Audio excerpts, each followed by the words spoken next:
Hi, my name is Cindy Baker, and I'm an interdisciplinary artist currently based in Treaty 6. My work is based in queer, gender, disability, fat, and art discourses. I'm committed to ethical community engagement and critical social inquiry, drawing on 25 years working and organizing in my diverse communities, moving fluidly between the arts, humanities, and social sciences, emphasizing the theoretical and conceptual over material concerns, which basically means to me that I'm more interested in what an artwork is about than what it's made out of or what it looks like.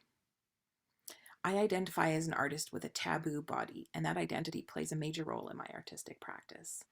As an artist who identifies intersectionally as a queer, disabled, fat, white woman, social concerns are foregrounded within my practice. My work relies heavily on an ability to integrate theories of the other, so fat, queer, feminist, disabled, gender, and craft theories in particular, with a strong vocabulary in popular culture. By acknowledging my position as other, I can employ theories and methods of intervention and collaboration, allowing me to work simultaneously from without and within the cultures and subcultures that form my communities of interest, of which I'm also a member. My relationship to notions of care is complicated by my disability and the fact that my taboo body is one that society tells me is less deserving of care. So this was the starting point for my project for the Acts of Care residency. Much of my practice centers on resisting the contemporary imperative of productivity and questioning the idea that our value is based on how productive we are. So welcome to my studio. I'm going to take you through some of my recent artworks and a couple of older ones as I talk a bit about how I got here before introducing you to my project for the Acts of Care residency. Contemporary cultural imperatives of productivity conflate beauty with health and frame health as a moral issue. Othered, such as disabled, fat, racialized, queer, etc. bodies, are therefore understood to be less valuable in really concrete and measurable ways, their lack of productivity making them less deserving of resources and support. Through my work, I've tried to develop generative ways of subverting productivity and contesting the status quo. So there's a societal pressure to be that's really based in contemporary neoliberal imperatives to perform productivity and a moral imperative to be healthy, on top of artistic pressure to demonstrate my commitment to art via exertion. This is sort of a triad of forces that sort of act on all of us as artists. Taboo bodies are shamed and put even under more pressure to prove ourselves as worthy. And all othered bodies, that's fat, disabled, queer, trans, non-white, women's bodies specifically. I spent a lot of time chasing those impossible goals before I realized how harmful they are. Eventually, I decided to make work that's respectful of my body's needs and limitations, recognizing that it can be rigorous and compelling even if it's not physically demanding. So I'm going to share my screen and show you some images.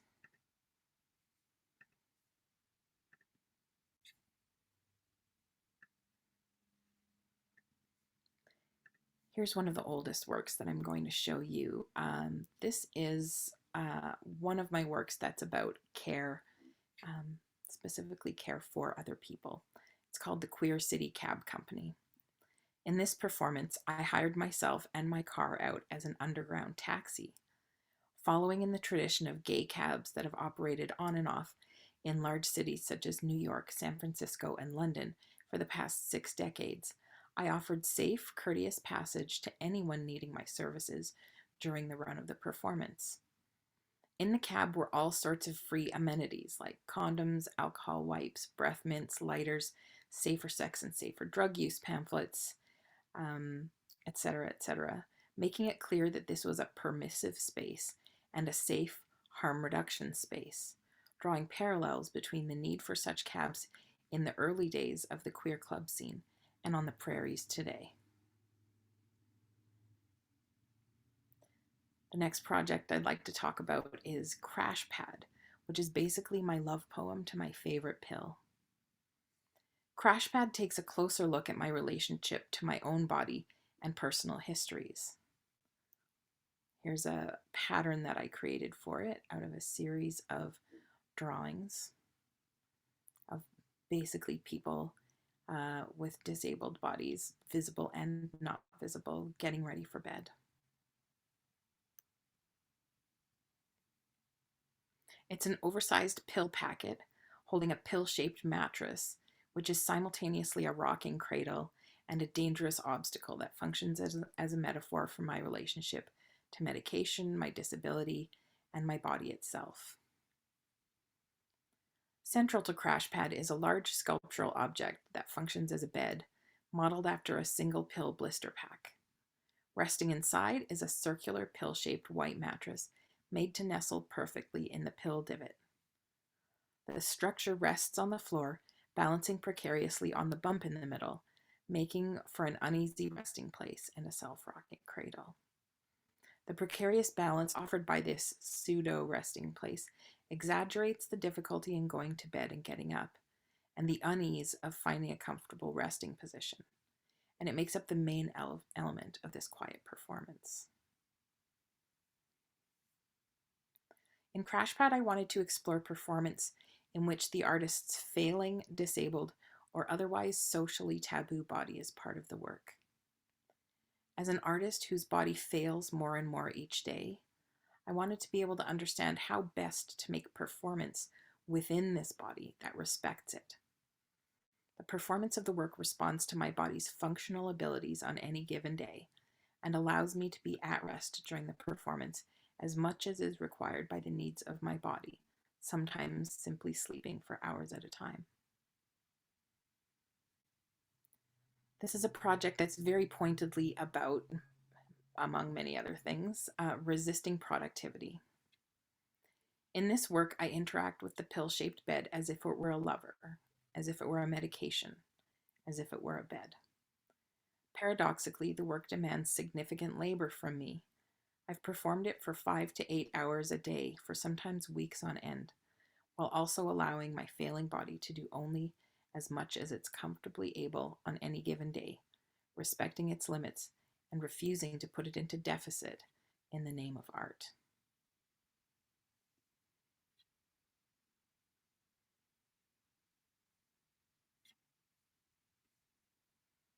The next project I want to show you is called Perfect. I am perfect. I am completely imperfect and coming to terms slowly as a goal with my imperfection.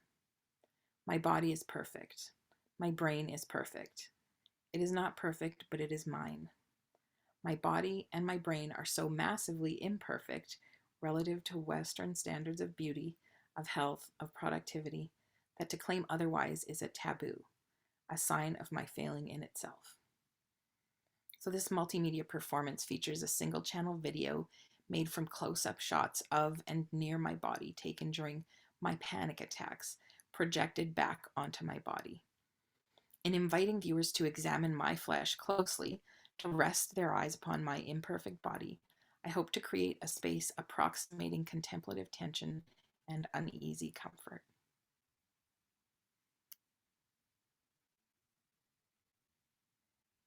This next project is called Things I've Forgotten. It's a performance exploring the relationship between trauma, memory, and the body. When I was a toddler, I was cycling on my big wheel trike when I was abducted by 2 young boys.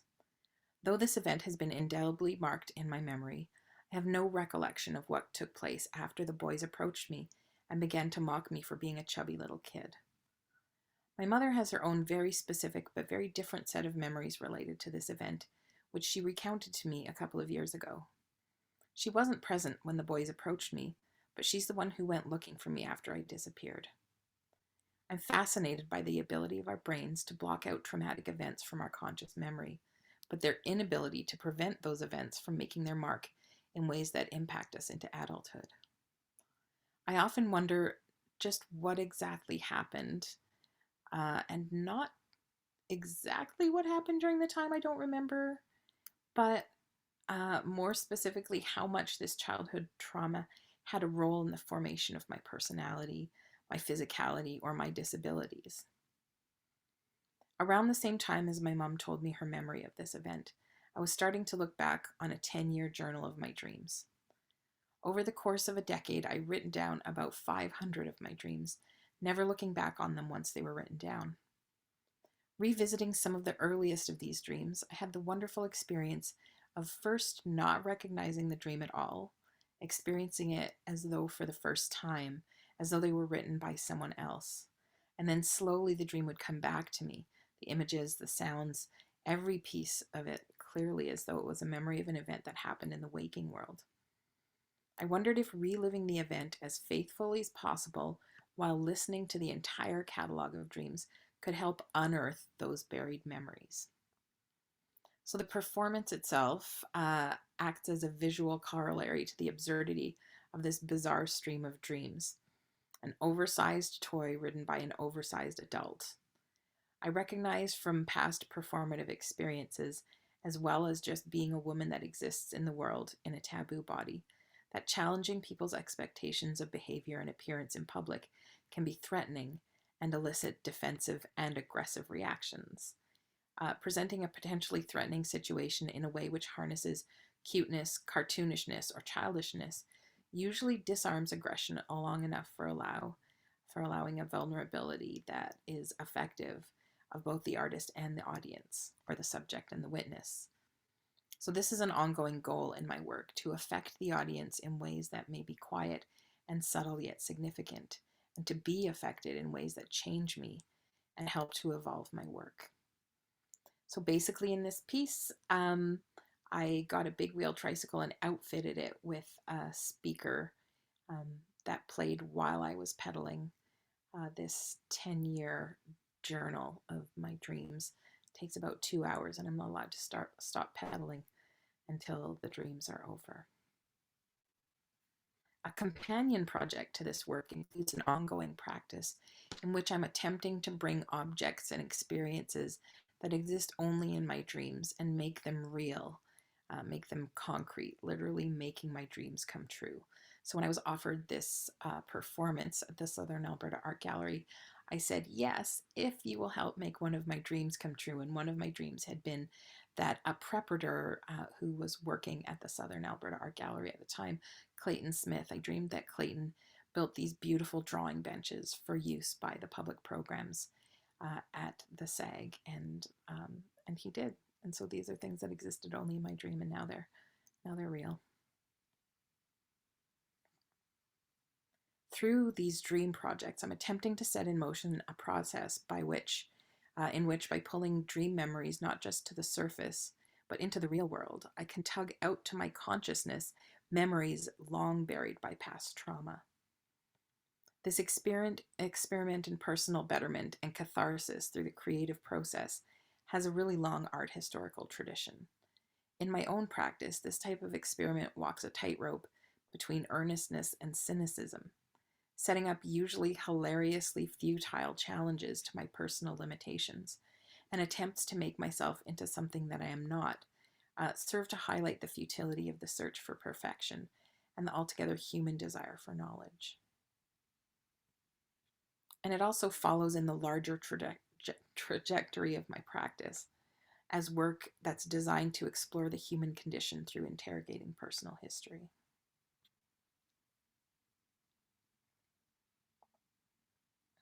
Risk, transgression, and a false illusion of distance are all potential factors in this approach that are taken on by both artist and audience member, facilitating a capacity for intimacy between artist, art, and audience that few artworks can.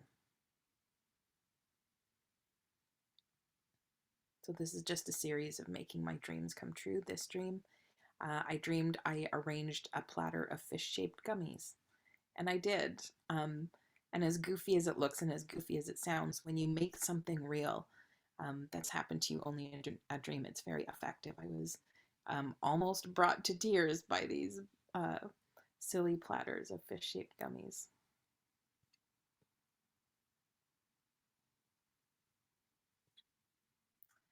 In this dream, I dreamed that I bought 3 dozen donuts for an art event, but I ate half of them before I got there.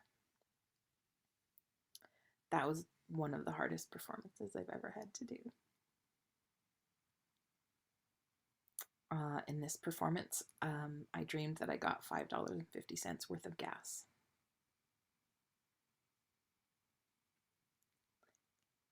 Here's a dream where a friend of mine was taking a bath and asked me to smell all the different soaps and see which one smelled better, but they all smelled like jasmine.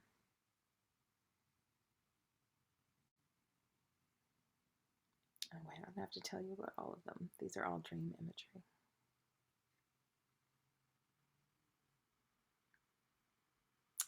This one is about screaming and throwing handfuls of cake.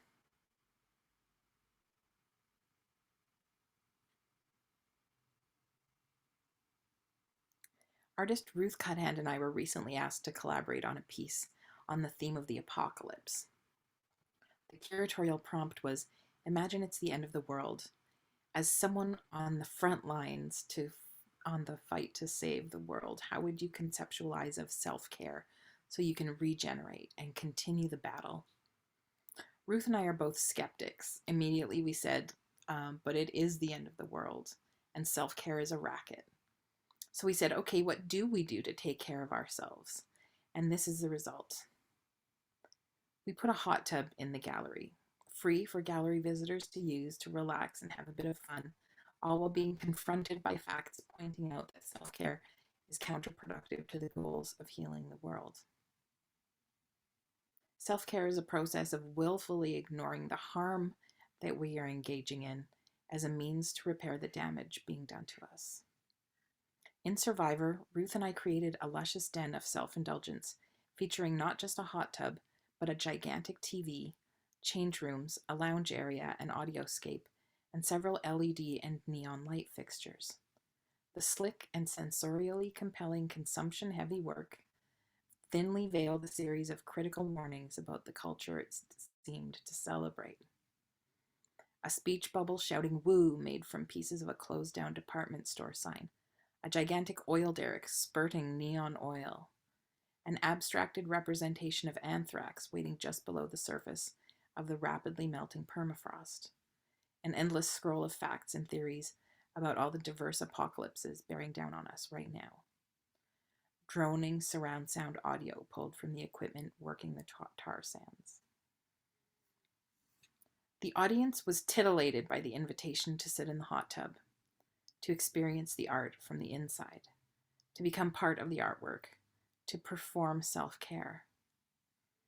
There's an effective embodied experience of the work that can only be had from the inside. Understanding the work intellectually from seeing documentation or even standing inside the exhibition can't give you a sense of what it feels like to feel that gut punch of giddily relaxing in a hot tub in the middle of a public museum and suddenly understanding the work. Some of my goals as a performance artist include refocusing attention away from myself, privileging others' experiences, dismantling boundaries between performer and audience, and disrupting unequal power dynamics in the presentation space. Artists can use these strategies to, among other things, make work about the socio-cultural issues and give voice to people within marginalized groups, including those whose race, class, gender, ability, bodies, or sexuality differ from the dominant culture and who are systemically silenced. They can also use these strategies to resist the dominant narrative, resist their own victimization or re-traumatization, or challenge the role of the institution and those within it. Having explored methodologies for resisting representation, then resisting the appearance of productivity, or resisting specific expectations of what productivity is, makes visible that it's not just the body that has societal expectations put upon it, but how the body behaves. We also have expectations for our art to be productive. We demand that it demonstrate the outlay of considerable labor in the form of sufficient skill, time, and physical exertion. One of the signs that physical exertion has been achieved is that of pain. Failure to demonstrate these expenditures results in society's rejection of the artistic product. For performance artists, this generally translates to an expectation of extreme physical endurance and the pain that comes with it. For artists who are already in pain, we are unable to compete in this marketplace of exertion.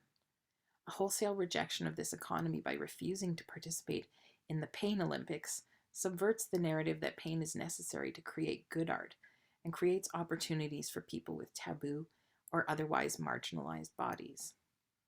In my art, I have forgotten this lesson over and over again. It's difficult to resist these expectations. I need to be reminded over and over. One of the ways I've reminded myself is to make that resistance central to the work, to challenge myself and others to perform that absence of performance, to witness the resistance of performance and therefore witness a different kind of productivity, that of pushing back against the status quo and the creation of new knowledges. So in this residency, every time I felt myself working very hard, every time I felt pain, I stepped back. And I would love to tell you what happened when I did that.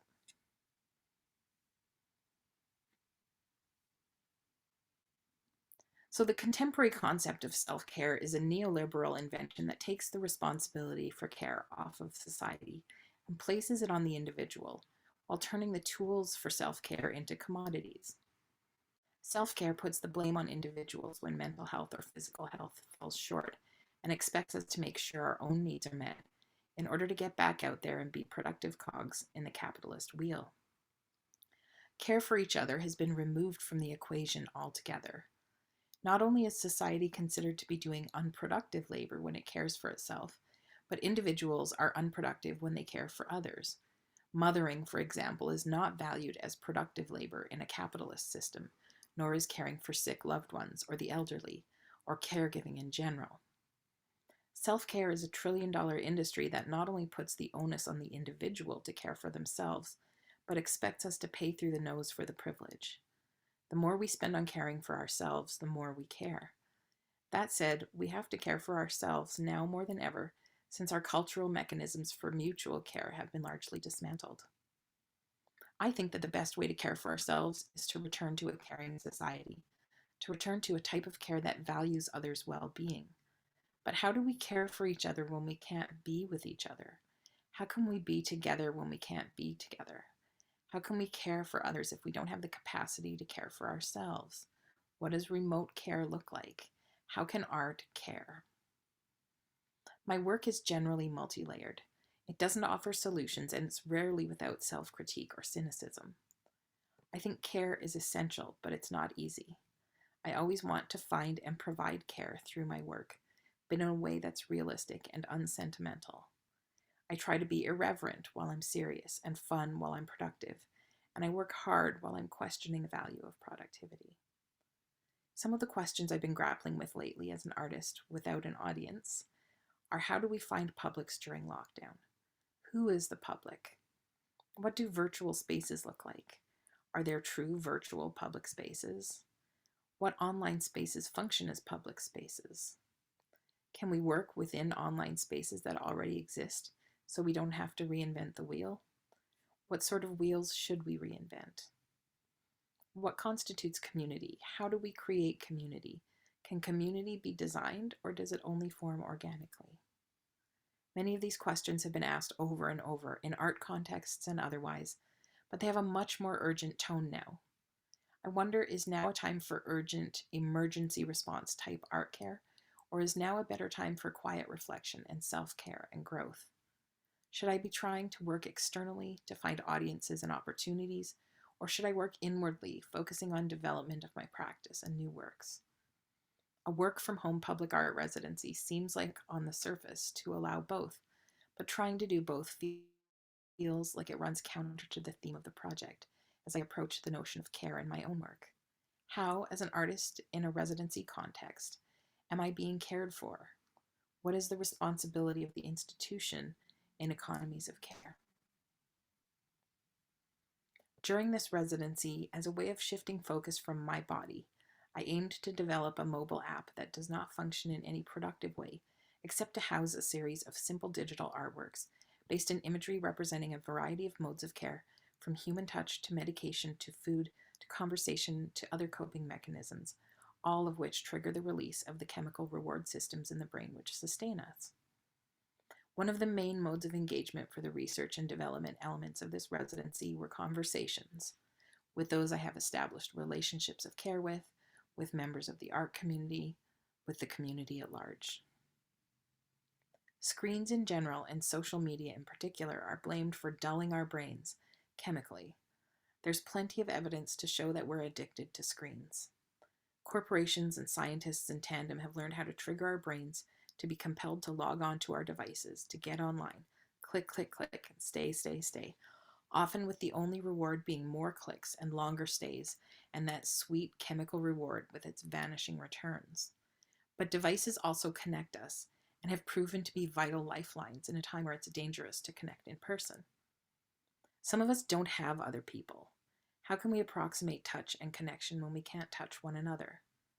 As a society, we need to figure out how to provide avenues for people to self-soothe without being shamed for it or treated like addicts for trying to synthesize approximations that meet basic human needs.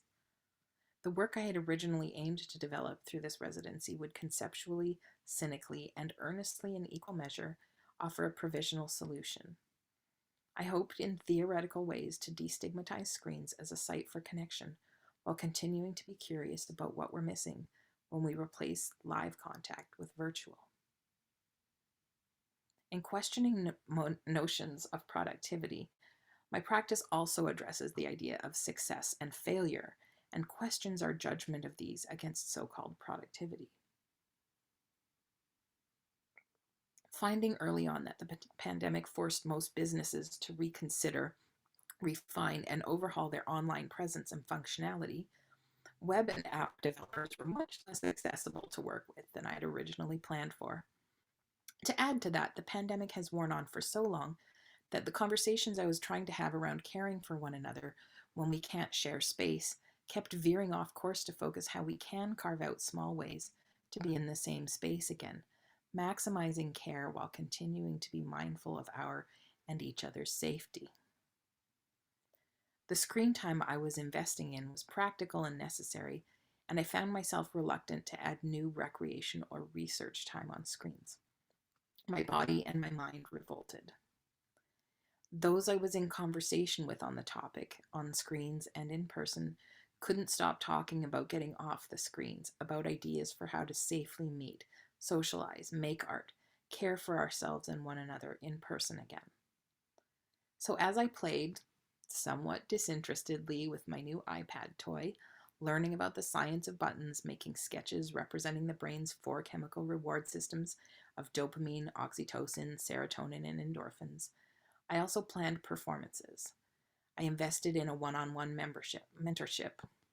I arranged safe in-person meetups, and I created work in the real world. I pursued this research residency's theme by investing deeply in my own care and in the care of others. I am going to show you a few of the animations that I made as part of my workshops with the National Access Arts Center. These are just simple 5-minute one-finger animations.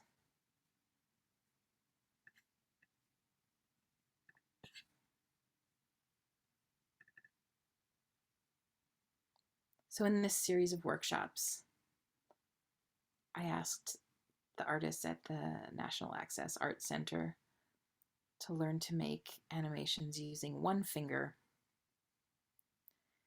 2 simple applications, and 5 minutes at a time. So these basically are sketches for what I was going to do with my useless app.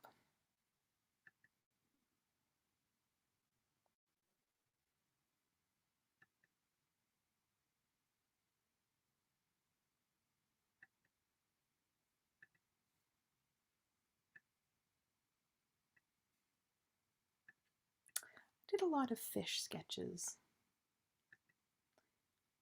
While working towards this potential app by developing short animations and sketches for finished works, spending time each week with the same cohort of artists through the National Access Arts Center, and having conversations about care while we made these short animations, I found myself focusing more and more on creating artistic opportunities for personal connection, specifically in-person performances, while recognizing my physical and mental care needs and spending more and more of my so-called productive time in bed. My project about care became even more than I'd anticipated, a living work in the practice of care, through my art and through the way I've moved through the world since the residency began.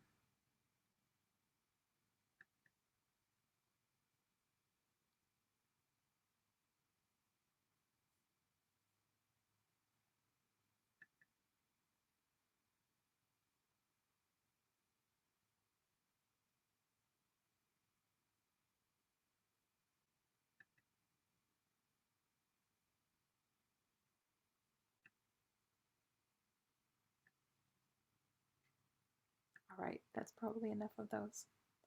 Let's go back to images.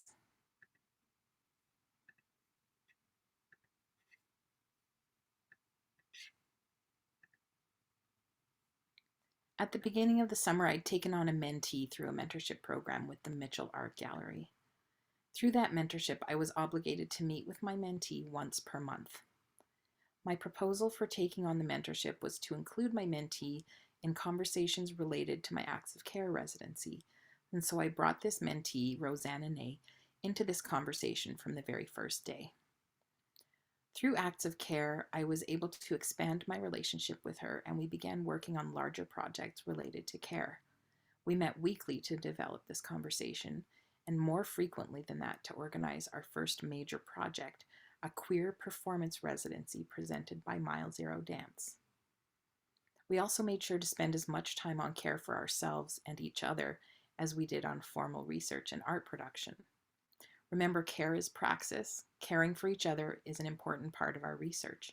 So while we worked, we also had picnics, went on day trips, spent time meditating, swam in lakes, relaxed in hot tubs, and sensory deprivation float tanks. Lest you think we were simply lazy, remember that we simultaneously organized a week-long camp-out residency of 7 emerging queer and trans performance artists, culminating in a day of socially engaged projects and an evening of performances, including solo and collaborative performances by Rosie and myself. And that was just our first event of the summer. So I'll swing through a few of these projects. This is Kev Liang. He made a project that was about making fried rice for the community using his grandmother's recipe from the Chinese restaurant that they opened decades ago and ran on the prairies for many, many years. This is Max Elwood. He wanted to create a hammock for themselves, and so she brought all of the supplies and talked with people about care and what care means, what it means to be held in care by community while they helped her make their own hammock. These are some of the conversations that took place during the socially engaged part of the project. This is Fantasy Exchange by Frances McKenzie.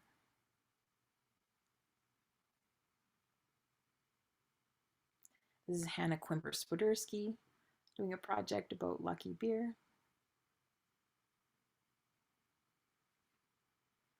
There's Kev again.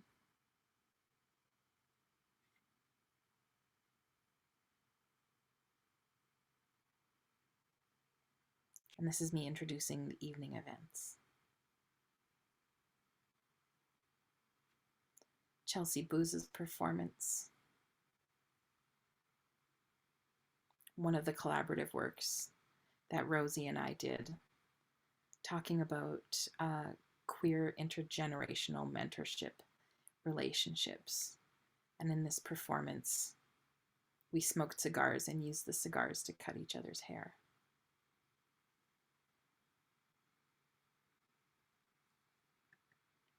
I'm going to read you a short excerpt from the curatorial statement for this residency called The Horizon of Being. For this project, we imagine a journey to the reciprocal marketplace of a queer utopia, asking participants to envision an emotional economy of generosity and to create performative moments enacting their vision for this world. Audiences are invited to retrace our journey, to create their own journey, to engage with this project as members of the utopic economy, and come prepared to participate in an exchange of artistic gestures, emotional response, and creative generosity. Recall the last time you were in a vehicle on your way somewhere, the moment you were suspended in thought, propelling yourself elsewhere to circumvent your present situation, a journey within a journey. Imagine your voyage to a utopian land. How do your errant fantasies, your active daydreams, inform the destination at the end of your trip? Suppose you create a destination from that yearning, the desire to be somewhere else. To reach a space, even a utopian one, you will need to continue traveling. Now reimagine the journey as a vernacular for queer desire.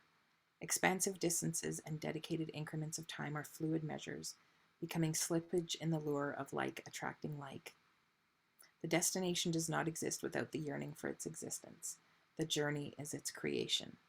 Journeys towards each other, queers attracting queers.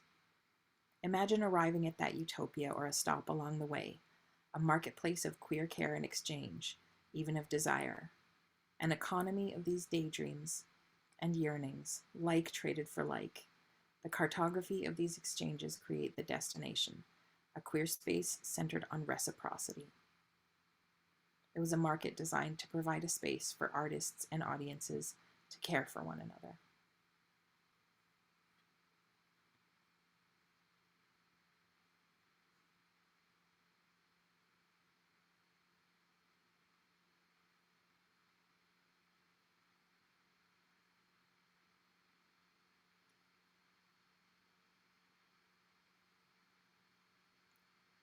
And the last project I'm going to show you images from is a collaborative performance I developed for this residency with two friends, two of the people I'd spent considerable time over the course of the residency talking about care with, Marianne McTrow and Chanel Papp.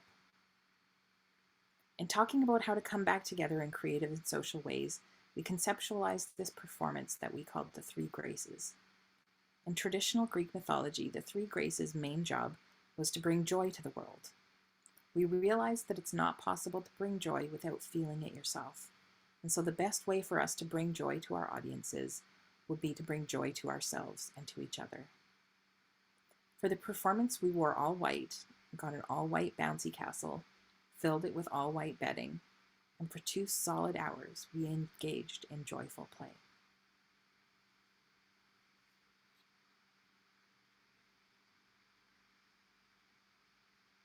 So this residency did not end where it was aimed when I started, but the research I undertook was deeply effective and I think, at least for my practice, very successful.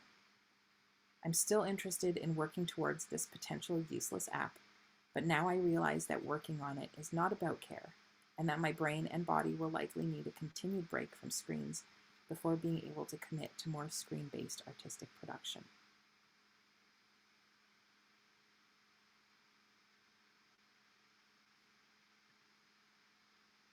Thank you.